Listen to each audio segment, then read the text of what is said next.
하나님 아버지 감사합니다. 이 찬양의 가사처럼 우리가 언제 어디에 있든지 우리 하나님의 은혜가 우리와 함께 있음을 늘 기억하게 하시고 그 믿음 속에서 우리 주님의 부르심을 따라 묵묵히 주어진 십자가의 길 걸어갈 수 있게 하여 주시옵소서. 이제 주님의 말씀을 들으려 합니다. 선포되는 말씀 가운데 우리를 향한 주님의 마음을 깊이 체험하게 하셔서 우리의 심령이 새로워짐을 경험하게 하여 주시옵소서. 예수 그리스도의 이름으로 기도합니다. 아멘. 서로 축복하겠습니다. 날마다 주님과 동행합시다. 네, 우리 한 번 더 축복하겠습니다. 은혜를 회방하는 선입견을 경계합시다. 네, 감사합니다. 가을 날씨가 제법 시작되었습니다. 우리 차차 또 열매가 또 무르익어가는 이 가을에 우리도 우리 주님께서 우리에게 주신 은혜의 씨앗을 또 우리의 삶의 열매로 또 아름답게 맺기를 우리 또 축복합니다. 우리는 오늘은 은혜와 평강 안에서 부르시는 주님이라는 제목으로 말씀을 잠시 전하고자 합니다. 오늘 읽은 본문은 바울이 데살로니가 교회에 보내는 두 번째 편지 내용입니다. 이 편지에서 바울은 따뜻한 인사로 먼저 서두를 시작하는데요. 바울은 자신이 쓴 편지를 시작할 때 갈라디아서를 제외하고 또 거의 대부분 은혜와 평강이 있기를 바란다 이렇게 인사합니다. 인사라고 하면 각 나라마다 또 하는 인사가 다 다릅니다. 영어로 보면 헬로라고도 하고 또 독일어로는 또 구텐탁이라고도 하고요. 또 프랑스어는 또 봉주르가 또 대표적으로 또 생각이 나겠지만 그 외 다양한 인사법이 있고요. 또 안타깝게도 요즘 이제 전쟁이 한창인 이스라엘에서는 평안하느냐라는 뜻의 살롬이라는 인사도 있습니다. 또 그렇지만 또 저는 아무래도 이제 대한민국 사람이어서 그런지 또 우리나라식의 인사를 가장 좋아합니다. 우리가 잘 알듯 예를 들면 안녕하세요라는 이 말, 또 우리나라 사람뿐만 아니라 이 전 세계 사람들이 이렇게 안녕하세요라고 인사를 한다면 또 왠지 그 사람과 좀 더 좀 빠르게 친해질 수 있을 것만 같은 그런 기분이 듭니다. 사실 인사에는 그 속에 담겨 있는 중요한 무언가가 담겨 있기 때문이죠. 그렇다면 우리나라 사람들이 주로 인사할 때 쓰는 이 말, 안녕하세요라는 이 말 뜻은 과연 무엇일까요? 한자어로는 안과 영이 붙어서 당신의 삶이 정말 편안하십니까? 라는 이 뜻이 담겨 있습니다. 우리는 이것 외에 또 잘 지내셨습니까? 라고 물으면서 또 염려나 또 걱정, 또 건강 괜찮은지 묻기도 하고요. 또는 식사하셨습니까? 그렇게 밥 먹었어요? 이렇게 또 묻는 것도 인사죠. 그게 건강 잘 챙기고 계시죠? 이런 뜻으로 쓰인다는 것입니다. 이러한 표현은 사실 거칠애는 아닙니다. 정말 거칠애로 그렇게 해서는 안 됩니다. 여기에는 내가 당신의 삶을 좀 조금이나마 챙기고 있습니다. 내가 당신에게 조금이나마 호의와 관심을 지금 보여주고 있습니다. 라는 이런 표현이 담겨 있는 것이고요. 상대방에게 가장 필요한 것들을 정말 챙겨주고 하자 하는 그런 마음이 담겨 있는 것입니다. 그렇다면 이제 본문으로 돌아가서 보면요. 데살로니가 교회에게 보내는 이 편지의 서두에 바울의 인사가 이제 나오는데 바울이 무엇을 말하는지 한번 살펴보겠습니다. 본문의 2절 말씀 함께 한번 합독해 보도록 하겠습니다. 하나님 아버지와 주 예수 그리스도로부터 은혜와 평강이 너희에게 있을지어다. 아멘. 바울은 데살로니가 지역 교회 성도들에게 그들을 향한 따뜻한 마음을 가득 담아서 축복하고 있습니다. 은혜와 평강이 있기를 기도합니다. 라는 이 말씀, 결코 아까도 말씀드렸듯이 이 거칠의 표현이 아닙니다. 오히려 바울이 얼마나 그들을 사랑하는지 그 진실된 마음이 담겨져 있다는 것이죠. 먼저는 교회와 성도를 세운 이 목회자로서의 이 마음으로 그렇게 말하고요. 또 누구보다 이들을 동역자로서 사랑하는 그런 마음이고 또 예수 그리스도의 복음을 전하는 이 그리스도인으로서 성도들에게 가장 중요한 것을 다시금 생각나게 하고 챙겨주고자 한 그의 정성스러운 마음이 담겨져 있는 것입니다. 그렇다면 여기 모인 우리에게도 가장 필요한 것이 무엇입니까? 그것은 가장 첫 번째로 하나님의 은혜일 것입니다. 그리고 그 은혜를 깨달을 때 얻는 하나님의 평안일 것입니다. 여기 써 있는 저도 사도 바울이 했던 이 말씀을 통해서 성도님 여러분들에게 진심으로 고백하고자 합니다. 여기 모인 우리 마중물 예람교회 모든 성도님 여러분, 우리 여러분의 삶 속에 우리 하나님의 은혜와 평강이 가득하기를 축복합니다. 그 무엇보다도 가장 먼저 여러분의 마음속에 주님의 은혜와 평강이 가득하기를 축복합니다. 그런데 우리가 이 은혜와 평강을 가득 얻으려면 이 두 가지를 최대한 잘 알아야 제대로 우리가 받아 누릴 수 있을 것입니다. 사도 바울은 가장 먼저 우리 첫 번째로 주님의 은혜가 풍성하기를 기도합니다.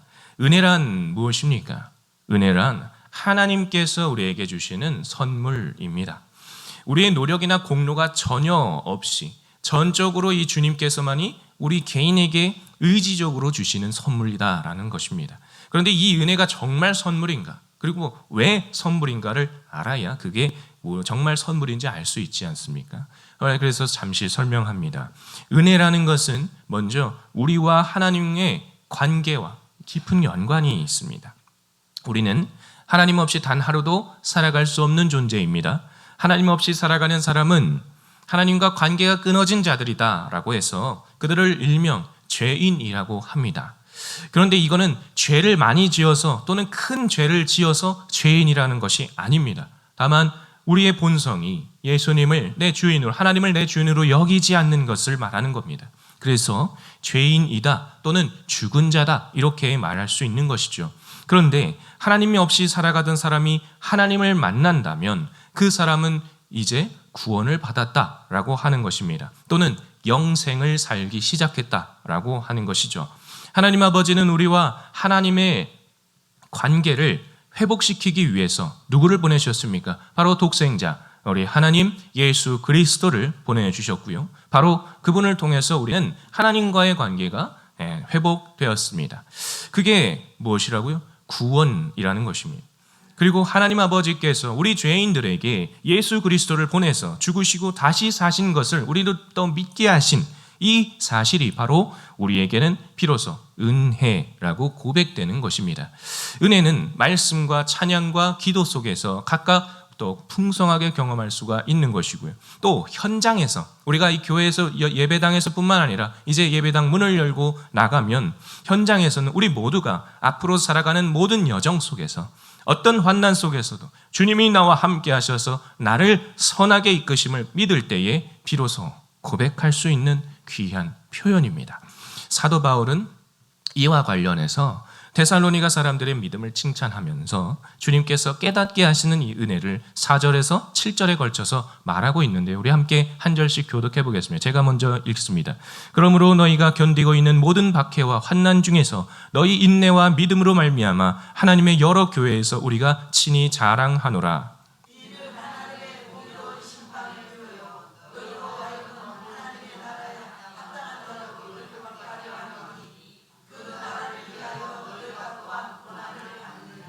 너희로 환난을 받게 하는 자들에게는 환난으로 갚으시고 환난을 받는 너희에게는 우리와 함께 안식으로 갚으시는 것이 하나님의 공이시니 주 예수 다시의 능력과 천사들과 함께 하늘로부터 불꽃 가운데 나타나실 때에 아멘. 데살로니가 지역은 당시 사도 바울이 3주간만 있을 정도로요 그리스도인들에 대한 핍박이 아주 매우 심했던 지역입니다. 문제는 바울이 떠난 후에도 유대인들은 아주 더욱 기세가 등등해서 이 바울이 전한 예수를 따르는 자들을 철저하게 박해합니다. 그 상황이 우리가 읽은 4절에서 그대로 나타나고 있지요.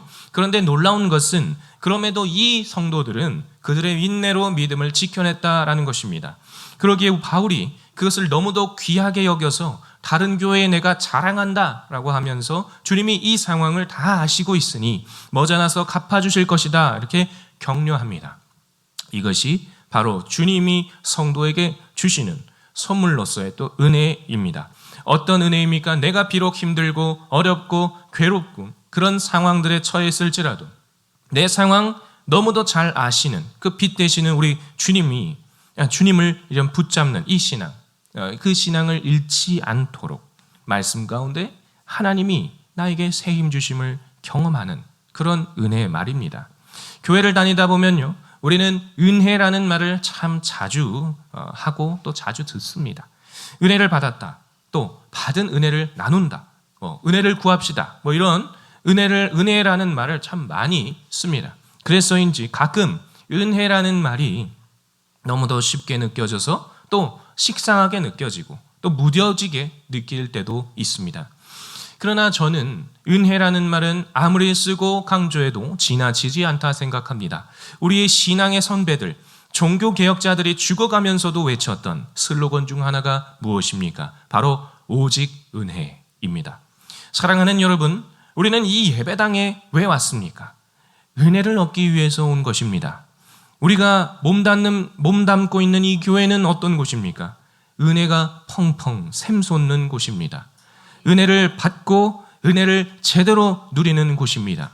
오직 은혜만을 구하는 곳입니다. 그러니 누군가가 여기를 찔러도 오직 은혜, 저기를 찔러도 오직 은혜가 튀어나오는 그것이 교회입니다. 교회는 어떤 상황에서도 오직 우리 주님께서 주시는 귀한 선물, 은혜만 구하는 것입니다. 그런데 우리는 은혜를 종종 착각할 때가 있습니다. 여러분께 묻습니다. 예배 때에는 우리가 듣기에는 좋은 설교, 찬양 또는 유명 강사가 주는 이런 획기적인 가르침이 좋다고 생각해서 그게 은혜라고 생각하거나 또는 봉사할 때 내 생각대로 되어야 한다. 그런 게 설마 혹시 정말 은혜라고 생각하십니까? 아니면 데살로니가 교회 사람들처럼 상황이 너무너무 안 좋고 내가 죽을 것처럼 힘들지라도 내 목숨이 위협받고 있는 이 상황 속에서 하나님 생각대로 또 하나님 뜻대로 끝까지 순종하는 것이 은혜입니까? 여러분, 무엇이 정말 은혜입니까? 이거는 말하지 않아도 당연한 것 아니겠습니까? 사랑하는 여러분, 은혜를 착각하지 않기를 바랍니다. 내 의지와 내 입맛에 맞으면 그것이 은혜입니까? 그것은 은혜가 아닌 다른 것입니다.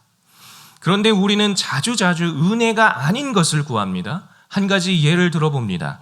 우리가 짜장면을 먹으려고 짜장면집에 갔어요. 그런데 아니 이 짜장면집은 왜 이렇게 짜장면이라는 말을 많이 해? 짜장면이라는 말 지겨우니까 이제 짜장면이란 단어는 금지야. 그만 쓰자. 또는 짜장면 기다리기가 지쳤으니까 된장찌개 시키자. 이러면 그 사람이야말로 정말로 웃기는 짜장입니다. 따라서 우리 교회는요, 오직 주님의 은혜에만 집중을 하고요, 받고요, 또 그 주님의 은혜를 자주 고백하시기를 축복합니다. 따라서 교회에서 은혜를 받으십시오. 또는 오늘 말씀 은혜 받았습니다 라고 이렇게 할 때 그게 무슨 뜻이 담겨 있는 것입니까? 이 말이 단순히 말씀을 알아들으십시오 또는 말씀을 알아들었습니다 라는 뜻도 아닙니다.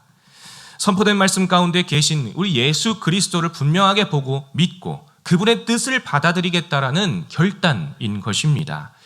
짜장면집에 가서는 짜장면에 집중하고요, 또 짜장면을 먹어야 하듯이 교회에 오면 다른 것을 보고 다른 것을 받는 것이 아니라 어떻게든 예수님만 보고 예수님을 받아들이고 어떻게든 예수님의 말씀을 먹는 것입니다.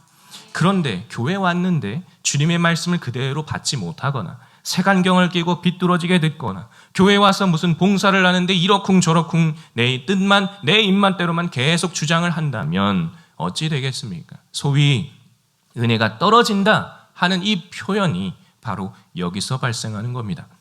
그래서 우리는 항상 어떤 예배가 시작되든 어떤 봉사를 하든 어떤 사역을 하든 사역자들에게도 마찬가지죠. 어떤 사역을 하든 어떤 어려움이 있든지 가장 먼저 기도해야 할 1순위가 있습니다. 주님, 제가 다른 것 구하지 않겠습니다. 오직 주님의 은혜만 구합니다. 흔들리지 않는 믿음 주시옵소서. 바로 이것입니다. 왜냐하면 이 기도 속에 나는 오직 예수님만 집중하고 예수님의 십자가의 의미를 더 깊이 깨닫기 원합니다. 예수님을 더 깊이 알기 원합니다. 이런 마음이 담겨져 있기 때문입니다.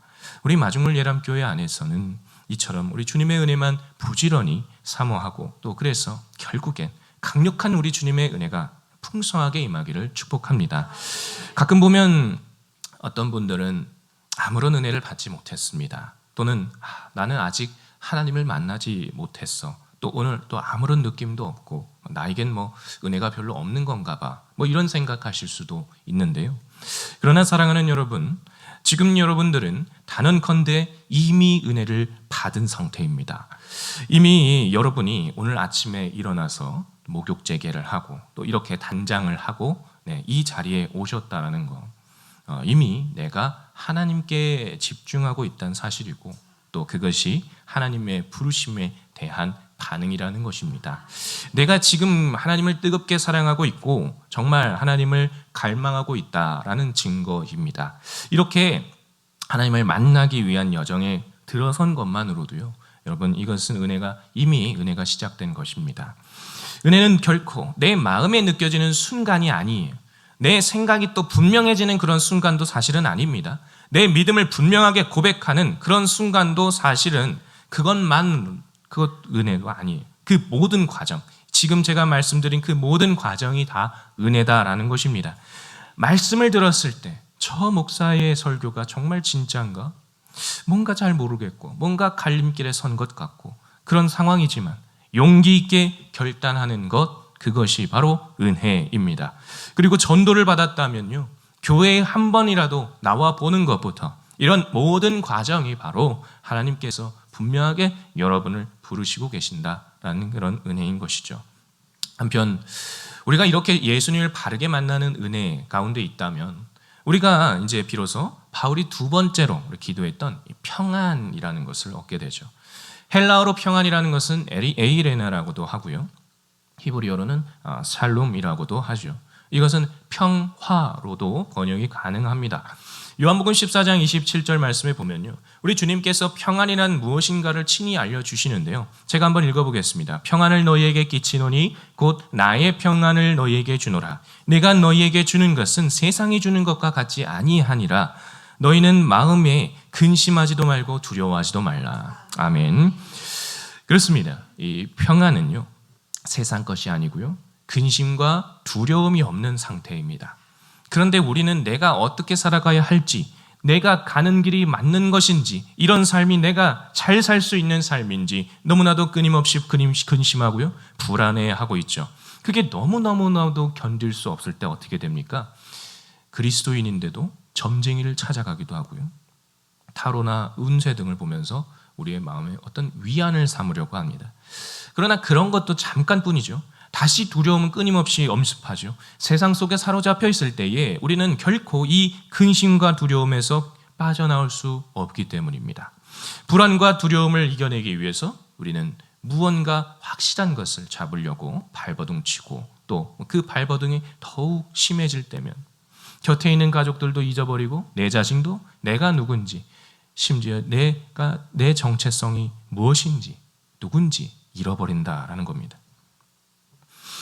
그러나 진정한 평안을 얻는 비결, 그것은 무엇입니까? 그것은 바로 가장 먼저 내 중심에 우리를 지으시고 우리를 위해 자기 생명을 버리신 예수님을 온전히 믿는 것, 그것에 있습니다. 쉽게 말해서 은혜를 붙잡는 것이죠. 예수님은 우리를 직접 지으신 창조주이십니다. 그리고 우리의 죄, 문제도 해결해 주신 구원주이십니다. 그리고 앞으로 성령으로서 모든 인생의 문제들을 넉넉히 이기도록 능력도 주시는 분이십니다. 또 가장 좋은 것으로 풍성하게 공급하시는 하나님이라는 것이죠. 바로 이 사실을 분명하게 붙잡고 있을 때 우리에게 평안이 찾아온다는 말씀입니다. 로마서 8장 32절 말씀입니다. 자기 아들을 아끼지 아니하시고 우리 모든 사람을 위하여 내주신 이가 어찌 그 아들과 함께 모든 것을 우리에게 주시지 아니하겠느냐. 아멘. 어떤 상황 속에서도 이 말씀을 깊이 믿고 있는 사람은 즉시로 그 마음의 평화를 되찾게 되죠. 그것은 폭풍 속에서 정처 없이 떠돌던 그런 배에서 등대 불빛을 본 사람들처럼 두렵고 불안하지만 용기 있게 계속해서 그 주어진 삶을 걸어갈 수 있게 만들어준다는 거예요. 하나님이 우리의 삶을 책임져 주신다고 믿는 거, 그것이 주님이 주신 평안 가운데로 인도되는 것입니다. 사도 바울은요, 3절과 4절에서요, 데살로니가 성도들의 이런 믿음 생활에 대해서 하나님께 큰 감사의 고백을 드렸습니다. 사실 여러분, 목회자들이 가장 크게 감사하고 또 보람되는 일이라고 여길 때가 사실 언제일까요? 성도님들의 일이 잘 되고 뭔가 사업이 번성하고 자녀가 잘 되는 것일까요? 죄송합니다만 아닙니다. 그보다는 성도가 아무리 힘든 일이 찾아오고 너무나도 힘들지라도 예수를 믿는 신앙을 굳게 붙잡고 있을 때입니다. 그것만큼 큰 자랑이 없습니다. 데살로니가 교회 성도들은요, 고난과 핍박 등의 이 어려운 가운데서도 그 신앙을 버리지 않았고 또 잘 지켜주었습니다. 그런 점에서 바울에게는 아주 큰 사역의 결실이며 또 보람이었습니다. 성도가 자신의 신앙을 붙드는 데 있어서 고난과 어려움은 분명 큰 장애가 됩니다. 어떤 분들은 내 문제를 해결해야 해서 잠시 교회는 좀 쉬겠습니다, 이런 사람도 있습니다. 또는 하나님께서 살아계신다면 어떻게 신앙생활 하고 있는 내게 이렇게 어려움을 주실 수 있지? 내가 왜 이렇게 어려워질 수 있지? 이런 마음이 드는 분들도 계십니다. 그런데 사랑하는 여러분, 고난의 무서움은요, 결코 몸이 힘든 것에 있지 않습니다. 하나님에 대한 신뢰가 무너지는 것, 그것이 바로 고난이 가져오는 아주 치명적인 것입니다. 우리의 원수 마귀는 이러한 우리의 약점을 교묘하게 파고들어요. 그래서 신앙생활을 시작하는 사람들이 고난과 이 어려움 자체에 집중할 수 있도록 아주 매우 크게 유혹합니다. 그러나 데살로니가 사람들, 이러한 함정에 빠지지 않았습니다. 도리어 이들은 평안 가운데서 인내와 믿음으로 견뎌냅니다. 삶이 어려워질수록, 주위의 압박이 더욱더 강해질수록 그들은 연단되어서 하나님을 더욱 붙잡는 믿음을 보이고요, 결국 그들은 그들의 삶으로 하나님을 드러내고 찬양하는 삶을 이렇게 살아냈습니다. 사랑하는 여러분, 고난에 대한 이야기가 많다 보니 예수를 믿으면 고난이 생기거나 어려움이 생기는 것으로 오해하시는 분들도 계십니다. 그런데 그렇지 않습니다. 또 거꾸로 복이라는 것을 고난이 없는 것으로 오해하시는 분들도 계십니다. 그러나 그것도 옳지 않습니다. 예수님을 믿고 따라가면 무조건 고난이 사라지겠지, 이렇게 생각하는 그것도 옳지 않습니다. 그것도 틀린 말이죠. 현실은요, 사실은 창조 이후, 타락한 이후부터 늘 어려웠습니다. 왜 그렇습니까? 세상은 하나님과 반대되는 죄악이 배경으로 쫙 깔려있는 곳이기 때문입니다. 세상은 우리에게 달콤한 것들로 우리의 영적인 감각을 죽게 하였습니다. 그리고 하나님을 결국 모르게 하였죠. 그래서 우리는 주님을 만나기 전까지는 내가 진짜 어디가 아픈지도 모르고 해결 방법도 모르고 서서히 말라 죽어가던 그런 자들이었습니다. 예수님을 알기 전까지는 세상을 바르게 분별하는 영적인 신경 자체가 죽어있기 때문인 것이죠. 그래서 우리가 예수님을 영접하고 나면요, 세상이라는 게 이런 것이었구나, 이렇게 눈을 뜨게 돼요. 그런데 그 순간부터 뭔가 고난이 더 생긴 것 같아서 보이게 돼요. 이제 그 신경이 다 되살아나니까요. 더는 세상 뜻대로 살지 않으려는 내 속사람이 이제 생겼기 때문이에요. 그런데 여기서 더 중요한 건 고난을 겪는 내 마음에 지금 하나님의 평안이 충만하게 있느냐 없느냐, 바로 이것입니다. 하나님을 따랐던 많은 신앙의 선배들도 그들에게 해결되지 않았던 그런 고난들이 참 많았습니다. 그러나 그들은 그들에게 고난을 가져다주는 이 현실 자체에 집중하지 않습니다. 바울은 어떤 질병으로 사실 계속 고생했었죠. 그게 안질인지 간질인지는 정확하게 알 수는 없습니다만 하나님께서는 이 치료해 주지 않으셨습니다, 결론적으로. 그러나 바울은요, 되려 그것을 아주 크게 기뻐합니다. 실제로 봅니다. 고린도전서 12장 7절에서 9절 말씀인데 자막에 나옵니다. 한번 교독하겠습니다. 여러 계시를 받은 것이 지극히 크므로 너무 자만하지 않게 하시려고 내 육체에 가시 곧 사탄의 사자를 주셨으니 이는 나를 쳐서 너무 자만하지 않게 하려 하심이라.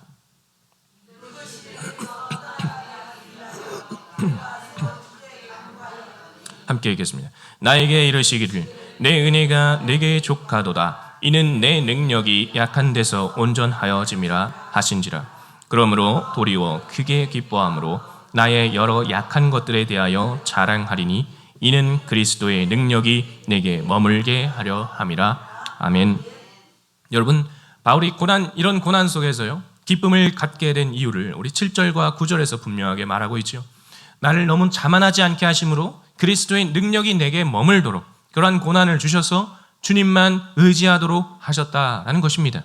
신앙생활에 있어서 고난이란 성도로 하여금 연단의 기회를 제공합니다. 신앙의 연단이. 이것이 결국 성도로 평안으로 이끌게 합니다. 예수님께서 이 땅에 다시 오시기 전까지 고난은 늘 우리의 인생의 동반자처럼 살아가게 될 겁니다. 함께 할 거예요. 그러나 성도의 삶이 세상 사람들과 다른 것은 그들이 고난 가운데 파묻혀 있지 않고 평안 가운데 살기 때문입니다. 그래서 고난을 겪을수록 믿음이 더욱 영롱하게 빛을 발하게 되고요. 이것이 신비입니다. 고난 가운데 신앙생활을 하는 분들은 오히려 하나님이 더욱 살아계심을 드러내는 자들이고 목회자와 교회의 자랑입니다. 우리 교회 성도님들과 제가 데살로니가 우리 교회 성도님들 같이 환난과 어려움 가운데서도 이 평안을 누리는 그런 공동체 되기를 축복합니다. 마지막으로 바울은요, 데살로니가 교회 성도들에게 은혜와 평강이 있기를 축복하면서 이제 마지막으로 부르심에 합당한 자로 살아가길 기도하고 있습니다. 본문 11절과 12절을 한번 교독해 보겠습니다. 이러므로 우리도 항상 너희를 위하여 기도함은 우리 하나님이 너희를 그 부르심에 합당한 자로 여기시고 모든 선을 기뻐함과 믿음의 역사를 능력으로 이루게 하시고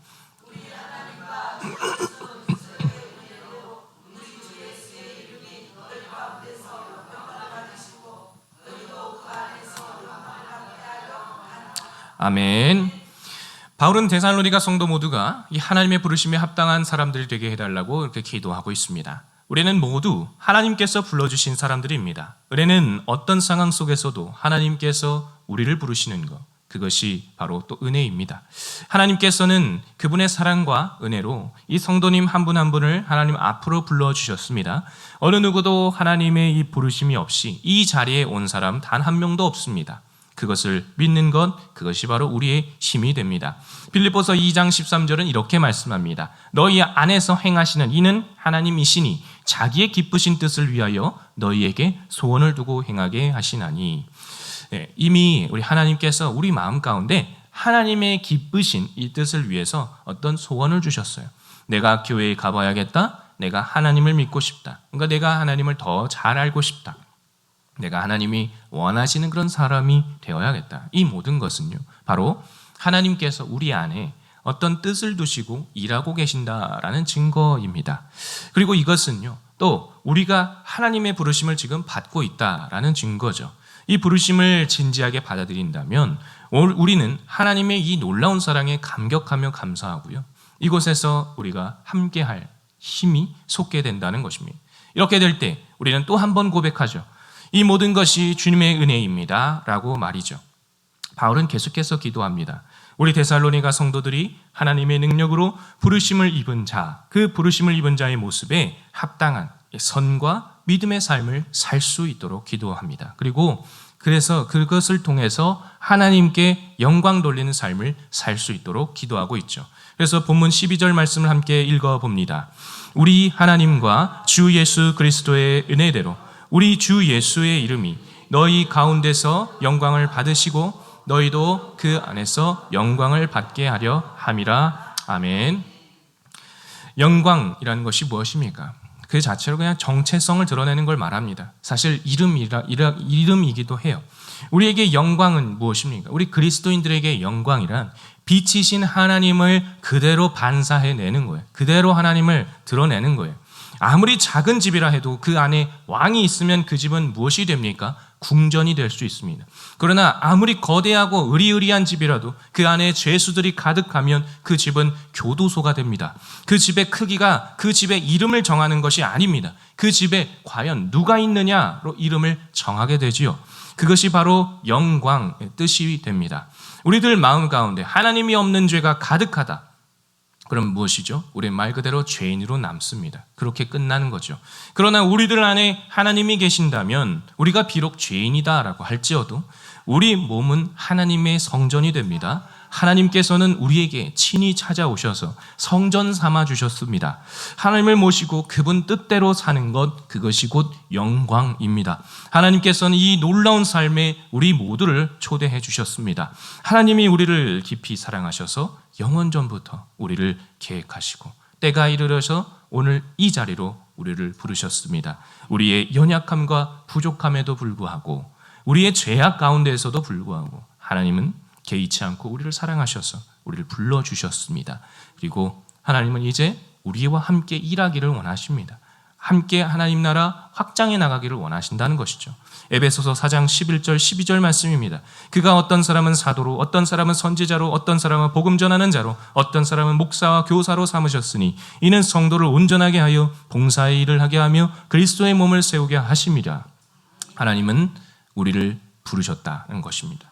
또 로마서 11장 29절 하나님의 은사와 부르심에는 후회하심이 없느니라 이렇게 말합니다. 우리 주님은 우리로 예수 그리스도만 나의 주인으로 믿고 고백하도록 부르셨고요.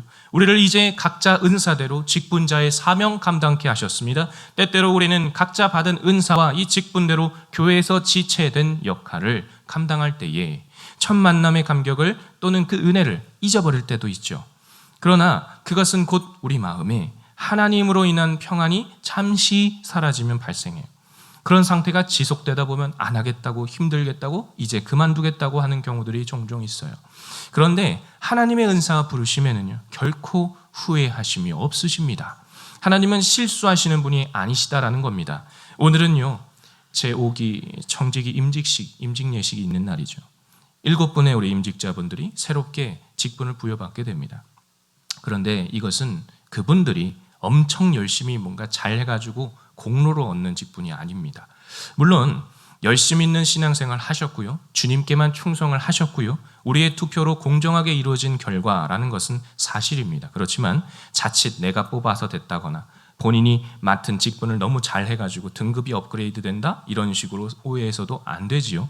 이것은 오직 하나님의 전적인 은혜입니다. 앞으로 이 직분을 감당할 때에요, 이것을 감당하는 자의 위치에 맞는 어떤 연단의 시험도 더해질 것입니다.